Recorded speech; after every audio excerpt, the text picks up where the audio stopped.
Genesis 33. Now Jacob looked up and saw Esau coming toward him with 400 men. So he divided the children among Leah, Rachel, and the two maidservants. He put the maidservants and their children in front, Leah and her children next, and Rachel and Joseph at the rear. But Jacob himself went on ahead and bowed to the ground 7 times as he approached his brother. Esau, however, ran to him and embraced him, threw his arms around his neck, and kissed him, and they both wept. When Esau looked up and saw the women and children, he asked, "Who are these with you?" Jacob answered, "These are the children God has graciously given your servant." Then the maidservants and their children approached and bowed down. Leah and her children also approached and bowed down, and then Joseph and Rachel approached and bowed down. "What do you mean by sending this whole company to meet me?" asked Esau.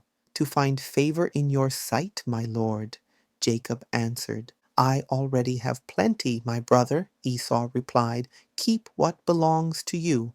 But Jacob insisted, "No, please. If I have found favor in your sight, then receive this gift from my hand. For indeed I have seen your face, and it is like seeing the face of God, since you have received me favorably. Please accept my gift that was brought to you, because God has been gracious to me, and I have all I need." So Jacob pressed him until he accepted.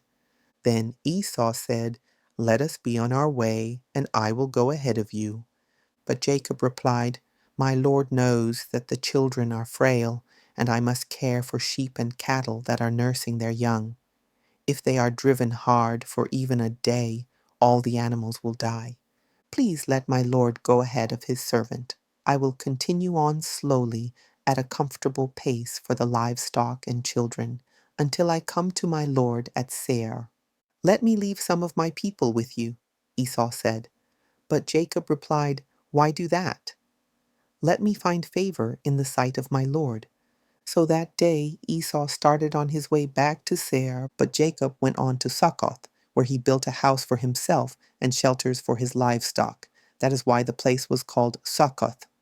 After Jacob had come from Paddan Aram, he arrived safely at the city of Shechem in the land of Canaan, and he camped just outside the city.